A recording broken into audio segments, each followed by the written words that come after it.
నమస్తే, welcome to wild world Telugu. నేను అంకిత. కల్కికి big shock తగిలిందని అనుకోవచ్చు. ఎందుకంటే ఇప్పుడు కల్కి మూవీపై కొత్తగా వస్తున్న ఆరోపణలు ఏంటంటే హిందూ సంప్రదాయాలను కించపరిచేలాగా ఈ మూవీ ఉంది అనేసి, అలాగే ఆ మూవీలో ఉన్న ముఖ్య నేతలకు నోటీసులు పంపించాలనే ఒక న్యూస్ అయితే బయటకు వచ్చింది.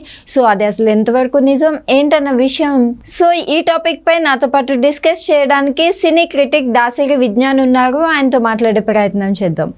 హాయ్ అండి. హాయ్. ఇప్పుడు కల్కి మూవీ ఎంత బ్లాక్ బస్టర్ అయింది అందరికీ తెలిసిన విషయమే.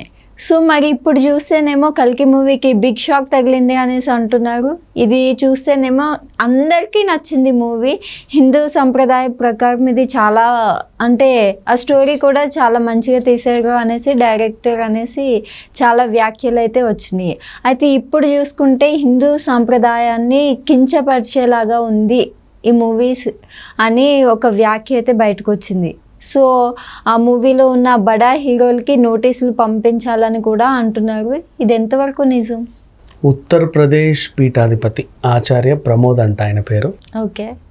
దీపికా పదుకొనే కృత్రిమ గర్భం ద్వారా కల్కిని కనడం ఎంతవరకు కరెక్ట్?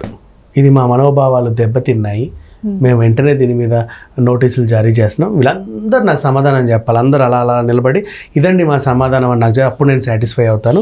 అసలు ఈ సినిమాని తీసేయాలి, ఇది హిందూ సంప్రదాయాలకి వ్యతిరేకంగా ఉంది, హిందుత్వానికే వ్యతిరేకంగా ఉంది, అసలు ఈ సినిమాని అసలు ఆడించొద్దు అనేది ఈయన ఎలిగేషన్ ఓవరాల్గా. ఓకే. ఇప్పుడు ఈ పీఠాధిపతి ఎవరైతే ఉన్నాడో ఆచార్య ప్రమోద్, ఆయనకున్న నాలెడ్జ్ ఏంటనేది ఫస్ట్ మనం తెలుసుకోవాలి. ఇప్పుడు కల్కి సినిమాని ఒక డైరెక్టర్ తీశాడు కాబట్టి ఈయన మాట్లాడుతున్నాడు. అదే కల్కి డైరెక్టర్ ఏ పీఠాధిపతి అయితే ఈయన మాట్లాడు, అంతే కదా. ఓ డైరెక్టర్, సినిమా డైరెక్టర్ సినిమా తీసేసరికి ఈయన మాట్లాడుతున్నాడు. సినిమా డైరెక్టర్ అంటే ఇప్పుడు ఈయన ఒక పీఠాధిపతి, ఆయన ఎంతమంది పీఠాధిపతుల దగ్గర అవగాహన కల్పించుకొని ఎన్ని గ్రంథాలు చదివి పురాణాల మీద ఎంత స్టడీ చేసి ఆయన ఒక కథ రాసుకుంటాడు. ఆడుతూ పాడుతూ రాత్రి 12 గంటలకు లేచి ఏదో కథ అనుకొని పొద్దున్న 9 గంటలకు తీసి నెక్స్ట్ డే రిలీజ్ చేయాలి కల్కిని. పాస్ట్ నుంచి ఫ్యూచర్ వరకు ఫస్ట్ హాఫ్ అంతా ఒకలా చూపించేశాడు. అండ్ అశ్వత్థామని చూపించాడు, పాజిటివ్గా చూపించాడు. అర్జునుడిని కృష్ణుడిని కొంచెం నెగిటివ్గా చూపించాడు. కర్ణుడిని హీరోగా చేశాడు. దీపికా పదుకొనే కృత్రిమ గర్భం అన్నాడు. అవును, ఆ కల్కి పుట్టేది ఎప్పుడు అనేది వీళ్ళ దాంట్లో ఉంది. ఎప్పుడో పుడతాడంట, కలియుగాంతం కల్కి పుడతాడు. కలియుగం ఎప్పుడు అంతం అవుతుంది అంటే కొన్ని వేల కోట్ల సంవత్సరాలు ఉందని అసలు చరిత్ర చెప్తుంది. ఇప్పుడే సాంకేతికత ఇంత డెవలప్ అయింది, అప్పుడు ఇంకెలా ఉంటుందో ఈయనకు తెలియదుగా. ఈ పీఠాధిపతికి తెలుసా అప్పటి వరకు ఉంటాడు ఆయన? మరి ఈ కలియుగం స్టార్టింగ్ నుంచి ఈయన ఉంటే ఈయన మాట్లాడితే మనం ఒప్పుకోవచ్చు. ఈయన అందరినీ చూసి దగ్గరుండి కురుక్షేత్ర యుద్ధాన్ని ఇలా బైనాకులర్లో చూసి వాళ్ళందరితో మాట్లాడి, ఓహో ఇదా సంగతి, నువ్వు తర్వాత అలా పుట్టబోతున్నావా, అవునా సరే నువ్వు ఎలా పుడతావు అప్పుడు నేను కూడా చూస్తా, అప్పటివరకు నేను బతికే ఉంటాను నీతో పాటు అనే ఆ 10 మంది చిరంజీవులతో 11వ చిరంజీవి ఈ పీఠాధిపతి అయితే ఈయన మాట్లాడవచ్చు. ఏ అధికారం లేకుండా, ఏ నాలెడ్జ్ లేకుండా ఎవడు పడితే వాడు వచ్చేసి ఎలా పడితే అలా, ఇది హిందుత్వానికి వ్యతిరేకం, ఇది దానికి వ్యతిరేకం, ఈ ధర్మానికి వ్యతిరేకం. ముందు నువ్వు తెలుసుకుచావు ఆ ధర్మం ఏంటో. నీకు పూర్తి నాలెడ్జ్ ఏడిస్తే కదా. ఒక సినిమా చూసావు, నీకు నచ్చలేదు, సరిపోయింది, నీకు నచ్చలేదు అంతే, వదిలేదాన్ని. దాని గురించి నీకు ఎందుకు, ఎవరి మనోభావం దెబ్బతింటుంది? నెక్స్ట్ ఇప్పుడు చూసిన వాళ్ళందరూ హిందువులే కదా, 1000 కోట్లు కలెక్ట్ చేసింది. మోస్ట్ చాలా మంది వేరే మతాల వాళ్ళు కూడా చూశారు, ఏంటి కలిగి తెలుసుకుందామని. హిందువులు బౌలమని చూశారు, ఎవరి మనోభావం దెబ్బతినలా. ఎవరు ఎలా మాట్లాడుకుంటున్నారు అర్థం కాలేదండి అని కొంతమంది, అర్థమైన వాళ్ళు అర్థమైందండి అని కొంతమంది, ఓహో ఫ్యూచర్ ఇలా ఉంటుందా కొంతమంది, తెలుసుకునే వాళ్ళు కొంతమంది, చర్చలు పెట్టుకునే వాళ్ళు కొంతమంది, హెల్తీ డిస్కషన్స్. ఇప్పుడు హిందూ సంఘాల వాళ్ళు కొంతమంది ఉంటారు, మిగతా వాళ్ళు కొంతమంది ఉండి డిబేట్లు పెట్టుకుంటారు. అలా కాదండి, నేను చదివిన ప్రకారం ఇలా రాశారండి, లేదండి ఆ పురాణం ప్రకారంగా నేను మాట్లాడుతున్నాను, ఇలా రాశారు. ఇట్లా వీళ్ళు ఒక డిబేట్ పెట్టుకుంటే బాగుంటది. అంతేగాని డైరెక్ట్గా నోటీస్ చేయడానికి ఎవడీడు? ఊరికే సినిమాకి నోటీస్, అసలు ఆ హక్కు ఎవరికి ఉంది? ఈయనకి ఎందుకు సమాధానం చెప్పాలి టీము? వెళ్ళి పెట్టుకో హైకోర్టులో కేసు, ప్రాబ్లం ఏంటి? నువ్వెవడు నోటీసులు ఇవ్వడానికి అసలు? అండ్ నువ్వు రాసావేమన్నా మహాభారతాన్ని? తెలియదు కదా నీకు అసలు. నీకు తెలిస్తే పోనీ, నువ్వు కూడా ఎవరో చదివిందే విన్నావుగా. నువ్వు చదివిన గ్రంథంలో ఆ గ్రంథంలో ఉన్న నాలెడ్జ్ నీ దగ్గర ఉంది. ఈయన ఇంకే గ్రంథం నుంచి నాలెడ్జ్ తీసుకున్నాడో ఆయనదో నాలెడ్జ్ ఉంది. ఆయనతో హెల్తీ డిస్కషన్ పెట్టుకోను.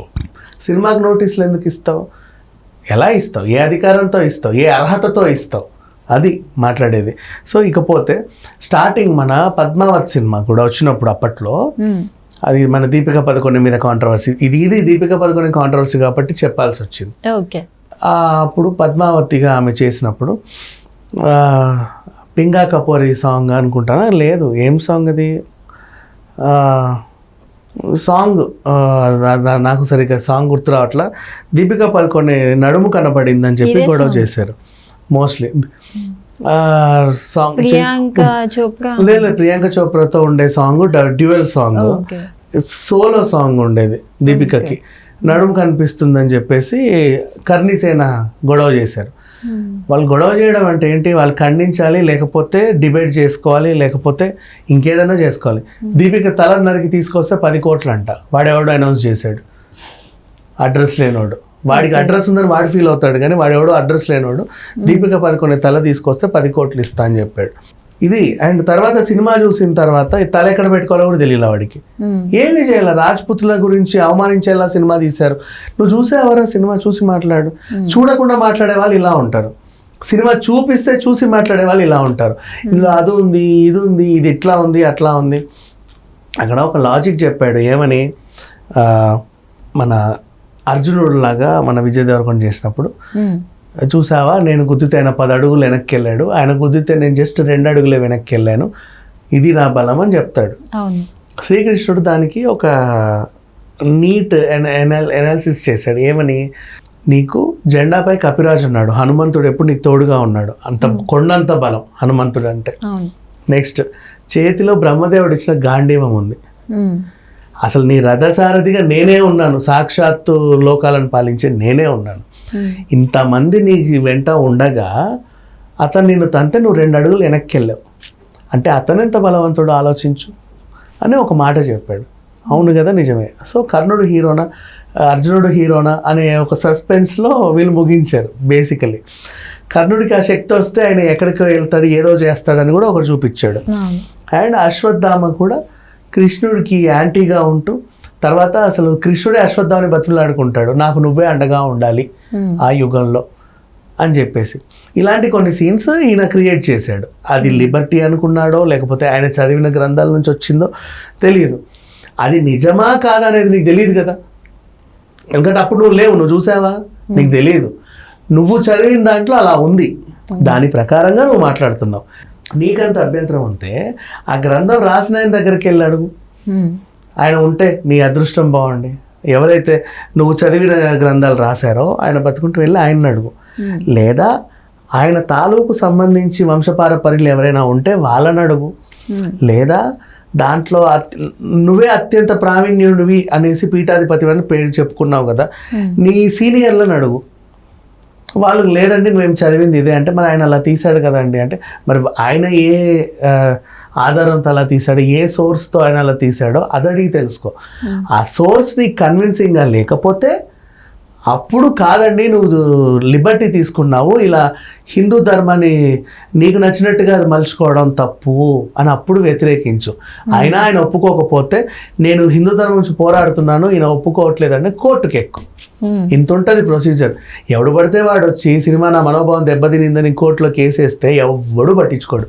అండ్ ఈయనకి యూనిట్ సంబంధికులు ఎవరైతే హీరోలు కానీ మిగతా నటినటులు కానీ డైరెక్టర్ కానీ ఇంకెవరు కూడా సమాధానం చెప్పాల్సిన అవసరం అంతకంటే లేదు, అసలు పట్టించుకోవాల్సిన అవసరమే లేదు. ఓకే.